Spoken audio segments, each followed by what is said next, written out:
Audio Jungle.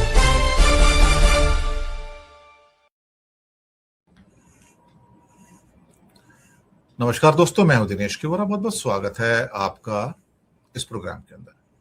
दोस्तों, भारत के विदेशी मुद्रा भंडार पर बहुत बड़ा दबाव बन गया है और ये दबाव इस समय महसूस भी किया जा रहा है। इसलिए रिजर्व बैंक ने कई किस्म के प्रतिबंध लगा दिए हैं। विदेशी मुद्रा के उपयोग पर कई किस्म के बैंकों के ऊपर प्रतिबंध लगा दिए गए हैं और उन प्रतिबंधों की वजह से रिजर्व बैंक ने विदेशी मुद्रा पर आए हुए दबाव को कम करने का प्रयास किया है। हमारे पास मुश्किल से 680 बिलियन डॉलर का टोटल भंडार है, लेकिन उसमें सोना और आईएमएफ का शेयर भी इंक्लूड है। तो जो शेयर जो हमारे पास, जिसको कह सकते हैं यूज कर सकते हैं विदेशी मुद्रा भंडार, वो सिर्फ ले दे के कुल मिला के 550 बिलियन डॉलर है टोटल मिला के। ये 6 महीने के इंपोर्ट के लिए भी काफी नहीं है। अल्टीमेटली हुआ क्या है, ये दबाव अचानक से इतना क्यों हो गया और क्यों हमारी हालत इतनी प्रिकेरियस हो गई कि रिजर्व बैंक को बाहर निकल के कई किस्म के बैंकों के ऊपर जो उनके विदेशी मुद्रा के जो ट्रांजैक्शंस होते हैं उस पर प्रतिबंध लगाने पड़े। दरअसल तेजी से गिरते हुए ये विदेशी मुद्रा भंडार का एक बहुत बड़ा कारण कि पिछले 4 हफ्तों के अंदर रिजर्व बैंक ने करीब करीब 40 बिलियन डॉलर झोंक दिए मार्केट में रुपए को बचाने के लिए। लेकिन रुपया घूम फिर के फिर 93.5 के आसपास आ गया और अब वापस से 94-95 की ओर जा रहा है।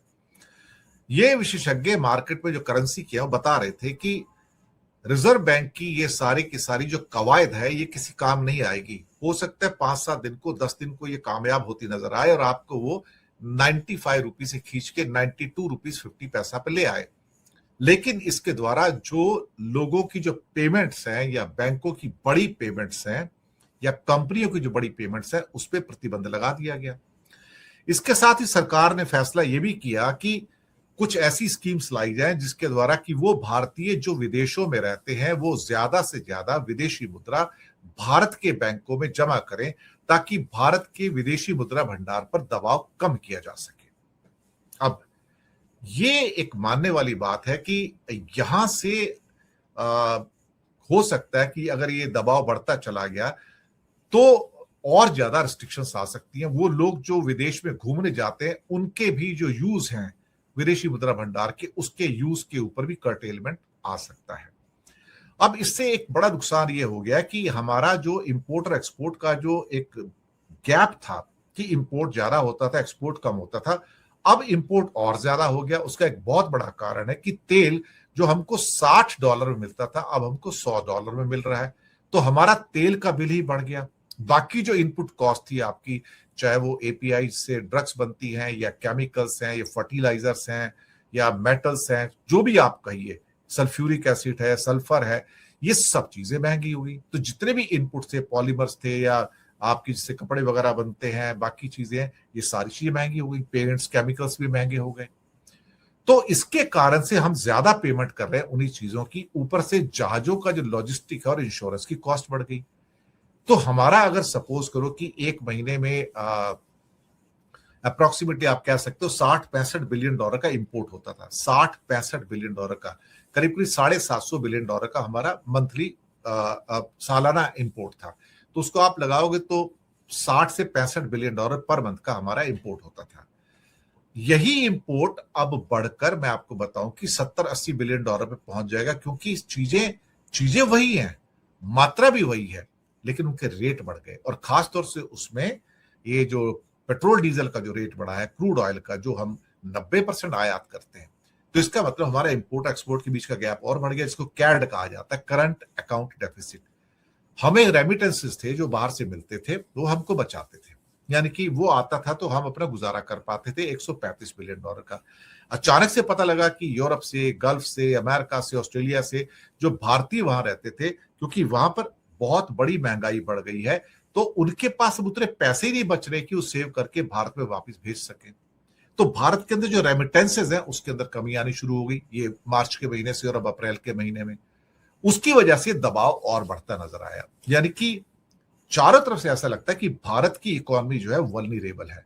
दूसरा, अभी करीब करीब इसी महीने के अंदर एफआईआई जो है, फॉरेन इंस्टीट्यूशनल इन्वेस्टर, उन्होंने करीब करीब $20 बिलियन का माल निकाल लिया इंडिया से, वो पैसे भी बाहर चले गए इंडिया से, तो उनका विश्वास नहीं जाग रहा है। बल्कि इंडिया को तो नो गो जोन डिक्लेयर किया गया, नो गो जोन, कि इंडिया में इन्वेस्ट नहीं करना है, इंडिया की हालत बहुत खराब है, ऐसे हालात हो गए हैं।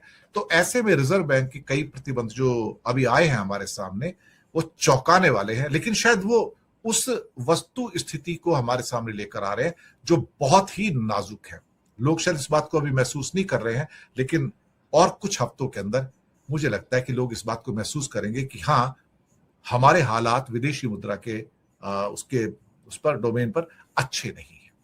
तो बहुत बहुत शुक्रिया आप सबका।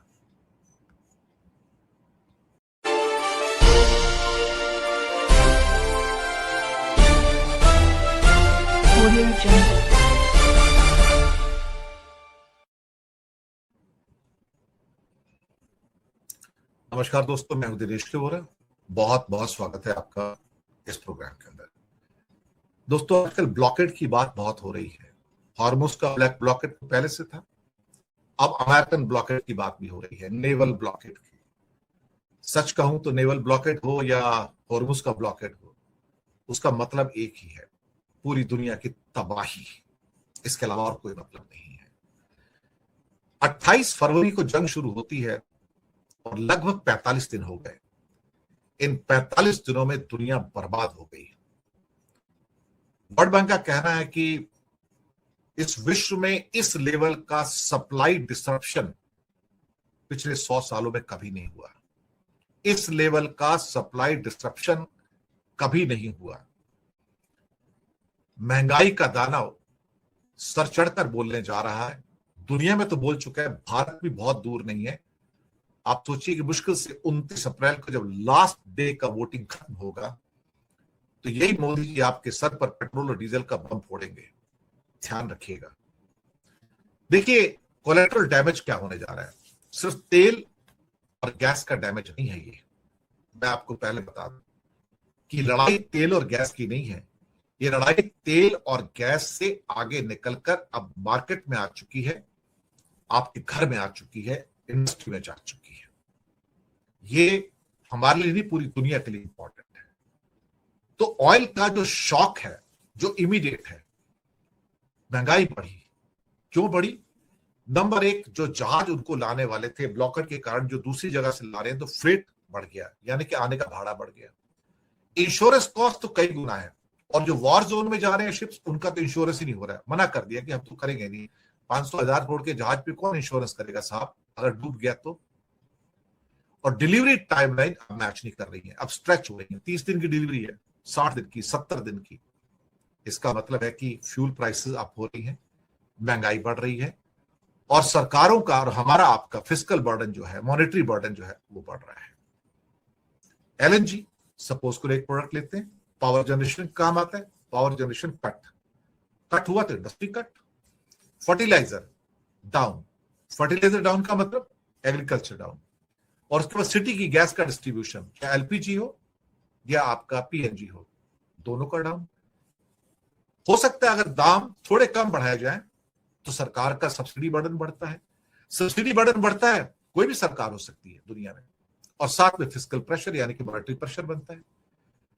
अब इनके दाम बढ़ते हैं तो आपकी ट्रांसपोर्ट कॉस्ट बढ़ती है, फर्टिलाइजर कॉस्ट बढ़ती है, साथ में एग्रीकल्चर के जो प्रोड्यूस है उसकी कॉस्ट बढ़ती है, केमिकल्स की कॉस्ट बढ़ती है, और सबसे इंपॉर्टेंट जो आता है चीज वहां से सल्फ्यूरिक एसिड, सल्फर आता है, उसकी कॉस्ट बढ़ती है, मैन्युफैक्चरिंग की कॉस्ट बढ़ती है, फास्ट मूविंग कंज्यूमर गुड्स जो लगातार भारत में रेट बढ़ते चले जा रहे हैं, उसकी कॉस्ट बढ़ती है। अब ये होता है तो इंपोर्ट का बिल जहां पहले $60 का था, अब $100 का है। इसका मतलब है कि ट्रेड डेफिसिट बढ़ गया, यानी कि आपके व्यापार का जो घाटा है वो बढ़ गया। आपका करंट अकाउंट डेफिसिट जो एक्सपोर्ट इंपोर्ट का विषय होता है, वो दबाव में आता है। वो दबाव में आया तो रुपया दबाव में आ गया, रुपया टूटना शुरू हो गया। अब महंगा क्या होता है? ऐसी क्या चीजें महंगी नहीं होती है, क्योंकि हाइड्रोकार्बन से सब चीजें बनती है। प्लास्टिक हो या पॉलीमर हो, पेंट हो या केमिकल्स हो, सल्फर हो या दवाइयों का एपीआई केमिकल्स हो, पैकेजिंग हो या कंज्यूमर गुड्स हो। ऐसी कौन सी चीज है जो नहीं बढ़ेगी? जब बढ़ेगी तो कॉस्ट बढ़ेगी, कॉस्ट बढ़ेगी तो आपकी पॉकेट कट करेगी।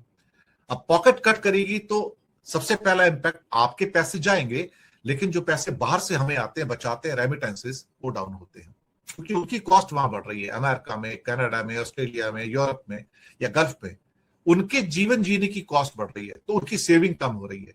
सेविंग कम है तो रेमिटेंस, उनका रेमिटेंस कम हो रहा है। इसका मतलब रेमिटेंस कम है तो economic activity slows down, jobs comes under pressure है, और रेमिटेंसेस का जो फ्लो है वो वीक हो जाता है। It hits the house hold income and external balances, यानी कि सिर्फ देश ही परेशान इससे नहीं होते, आप और मैं भी इससे परेशान होते हैं।